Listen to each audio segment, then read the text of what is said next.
സഹോദരി സഹോദരന്മാരെ, അസ്സലാമു അലൈക്കും വറഹ്മത്തുള്ളാഹി വബറകാതുഹു. ശുദ്ധ ഖുർആനിൽ സൂറ അൽ ഹുജറാത്തിൽ 6-ാമത്തെ വചനം, അല്ലയോ വിശ്വസിച്ചവരെ, ധർമ്മനിഷ്ഠയില്ലാത്ത ഒരുവൻ ഒരു വാർത്തയുമായി നിങ്ങളുടെ അടുത്തു വന്നാൽ അതിൻ്റെ നിജസ്ഥിതി സൂക്ഷ്മമായി അന്വേഷിക്കേണ്ടതാകുന്നു.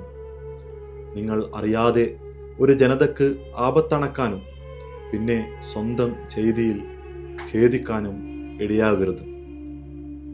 പ്രിയമുള്ളവരെ, സോഷ്യൽ മീഡിയ കാലത്തു കൂടിയാണല്ലോ നമ്മൾ ജീവിക്കുന്നത്. സോഷ്യൽ മീഡിയയുടെ പ്രത്യേകത എന്ന് പറയുന്നത് നന്മയും തിന്മയും കൂടിക്കലർന്ന ഒരു ഇൻഫർമേഷൻസ് ആണ് സോഷ്യൽ മീഡിയയിൽ നമുക്ക് കാണാൻ സാധിക്കുക. നന്മ ഏതാണ് തിന്മ ഏതാണ് എന്ന് തിരിച്ചറിയാൻ പറ്റാത്തവണ്ണം കൂടിക്കലർന്നിട്ടാണ് എല്ലാ കാര്യങ്ങളും അതിലുള്ളത്.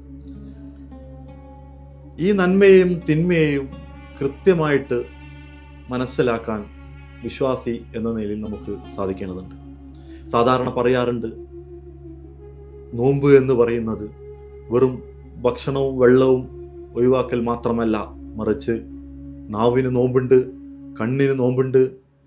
ഇന്നത്തെ കാലഘട്ടം എന്ന് പറയുന്നത് വിരൽ തുമ്പുകൾക്ക് പോലും നോമ്പ് ഉള്ള ഒരു കാലഘട്ടത്തിലൂടെയാണ് നാം ജീവിച്ചു കൊണ്ടിരിക്കുന്നത്. ഈ ഒരവസ്ഥയിൽ സോഷ്യൽ മീഡിയയുമായി ബന്ധപ്പെട്ട ചില കാര്യങ്ങൾ ഉണർത്താനാണ് ഞാൻ ആഗ്രഹിക്കുന്നത്. അതിൽ ഒന്നാമത്തെ കാര്യം, സോഷ്യൽ മീഡിയയിൽ വരുന്ന ആളുകൾ യഥാർത്ഥമാണോ അതല്ല ഫേക്ക് ആണോ എന്ന് നമ്മൾ തിരിച്ചറിയുക എന്നുള്ളതാണ്.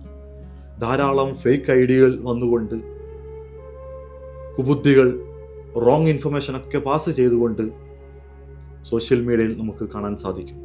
ആ ഫേക്ക് ഐ ഡി ഒരു വിശ്വാസി സമൂഹം എന്ന നിലയിൽ തിരിച്ചറിയുകയും അതിനനുസരിച്ചിട്ട് നമ്മളുടെ നിലപാട് രൂപപ്പെടുത്തുകയും ചെയ്യേണ്ടതുണ്ട്.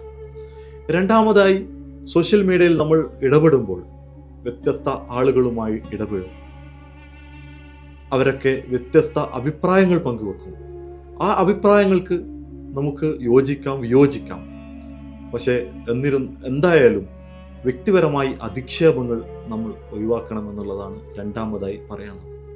മൂന്നാമതായി, നേരത്തെ വിശുദ്ധ ഖുർആൻ സൂറ അൽ ഹുജറാത്തിൽ പറഞ്ഞതുപോലെ തെറ്റായ വാർത്തകൾ പ്രചരിപ്പിക്കാതിരിക്കുക എന്നുള്ളതാണ്. നമ്മളൊക്കെ പ്രവാസ ലോകത്താണുള്ളത്. തെറ്റായ വിവരങ്ങൾ പ്രചരിപ്പിച്ചു കഴിഞ്ഞാൽ അധികൃതരിൽ നിന്ന് നമുക്ക് നടപടി സ്വീകരിക്കേണ്ടി വരും. അതോടൊപ്പം നമുക്ക് നമ്മുടെ ചുറ്റുമുള്ള ആളുകളിലേക്ക് തെറ്റായ വിവരങ്ങൾ പങ്കുവെക്കുന്നതിലൂടെ അവർക്ക് ദ്രോഹം ഉണ്ടാവും എന്നാണ് നമ്മൾ മനസ്സിലാക്കേണ്ടത്. ഇതാണ് വിശുദ്ധ ഖുർആൻ സൂറ അൽ ഹുജറാത്തിൽ അല്ലാഹു സുബ്ഹാനഹു വ തആല നമ്മൾ പഠിപ്പിക്കുന്നത്. അതായത് തെറ്റായ വിവരങ്ങൾ നമ്മൾ ജനങ്ങളിലേക്ക് പാസ് ചെയ്യാതിരിക്കുക, അതിൻ്റെ നിജസ്ഥിതി മനസ്സിലാക്കുക. അങ്ങനെ നല്ല രീതിയിൽ സോഷ്യൽ മീഡിയ ഇസ്ലാമിന് അനുഗുണമായി ഉപയോഗിക്കുന്ന ഒരു കൂട്ടത്തിൽ നാം മാറണം. അല്ലാഹു സുബ്ഹാനഹു വ തആല നമ്മെ അനുഗ്രഹിക്കുമാറാവട്ടെ. വാഹിറു ദഅവാന അനിൽ ഹംദുലില്ലാഹി റബ്ബിൽ ആലമീൻ. അസ്സലാമു അലൈക്കും വറഹ്മത്തുള്ളാഹി.